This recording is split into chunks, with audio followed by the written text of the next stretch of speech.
Hello' everyone, নতুন এটি ভিডিঅ'লৈ আপোনালোক সকলোকে স্বাগতম জনাইছোঁ। মই ৰাতিপুৱাই ধুনীয়াকৈ কাপোৰ এসাঁজ পিন্ধি ওলাইছোঁ ফুৰিবলৈ যাবলৈ বুলি। কাৰণ সদায় ঘৰত কাম বুলি সোমাই থাকিলেও নহ'ব। কেতিয়াবা মানুহে অলপ ফুৰি চাকিও মনটো ফূৰ্তি লগাই আনিব লাগে। ঘৰতে বহি শুই থাকিলে কামৰ পৰা আজৰি পোৱা নাযায় আৰু চিন্তা ভাৱনাবিলাক থাকেই মানুহৰ সকলোৱে।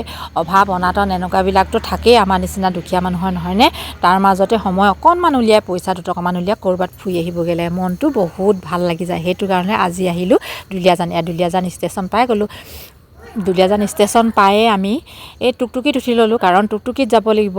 আমি যোনডোখৰ জেগালৈ আহিছোঁ দেইলী বজাৰ পাছফালে, তাৰপিছতে আলহী ফুৰিবলৈ আহিছোঁ যেতিয়া আমি মিঠাই ল'বই লাগিব, নহয়নে? দোকানত সোমাই মিঠাই এটোপোলা লৈ ল'লোঁ। লৈ লোৱাৰ পিছত চিধা গৈ পালোঁগৈ আমাৰ ভাইটিহঁতৰ ঘৰ। ভাইটিহঁতৰ ঘৰ পায়ে আমাক টিনাই ধুনীয়াকৈ চাহকাপ বনাই মেলি দিলে। চাহ খালোঁ। চাহ খোৱাৰ পিছত ভাত বনালে, ভাতো খালোঁ। কাৰণ আমি ৰাতিপুৱা নোখোৱাকৈ আহিছিলোঁ, সেইটো কাৰণে খৰধৰকৈ তাই ভাতকেইটা বনাই মেলি দিলে। তাৰপিছত জিৰাই সূতাই আমি আকৌ ওলালোঁ পাছবেলা সময়ত আমাৰ দাদাহঁতৰ ঘৰলৈ। দাদাহঁতৰ ঘৰ আছে আকৌ দুলীয়া গাঁৱলৈ বুলি ওলালোঁ। এয়া দেখিছে, মই আকৌ চুইদাৰ এযোৰ পিন্ধি লৈছোঁ দেই। আমাৰ গাঁৱত আকৌ চুইদাৰ নিপিন্ধে। এইবিলাক পিন্ধা দেখিলে কিছুমান মানুহে বেয়া পাব পাৰে, বেয়া চেয়া নেপাব আৰু দেই, যিসকলে মোৰ ভিডিঅ'বোৰ চায়। কাৰণ টাউনলৈ আহিছোঁ কাৰণে পিন্ধিছোঁ, গাঁৱততো এইবিলাক নিপিন্ধোঁ। এয়া দেখিছেনে, চুইদাৰ পিন্ধি অকণমান ভৰিকেইটা ভিডিঅ' কৰি দেখাই দিছোঁ। তাৰপিছতে আকৌ টুকটুকিত উঠি ল'লোঁ। টুকটুকিত মানে যাব লাগিব দুলীয়া গাঁৱলৈ, দুলীয়াজানৰ টাউন এৰি। এয়া আকৌ আমাক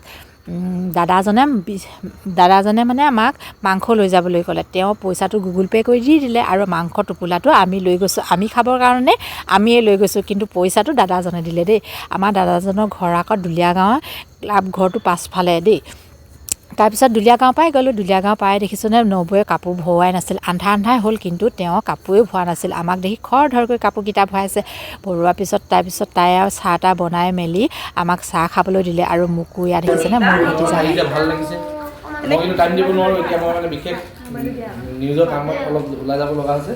কাম আছে কাৰণে তেওঁ ওলাই গুচি গ'ল। আমি তাৰপিছতে চাহ খালোঁ, নবৌৱে চাহকণ বনাই মেলি দিলে। তাৰপিছতে আমি আকৌ জুই ফুৱালোঁ, কাৰণ এতিয়া ঠাণ্ডা দিন ন, ধুনীয়াকৈ আমি জুই ফুৱাই থাকিলোঁ। নবৌৱে এইফালে ভাত বনাই থাকিল।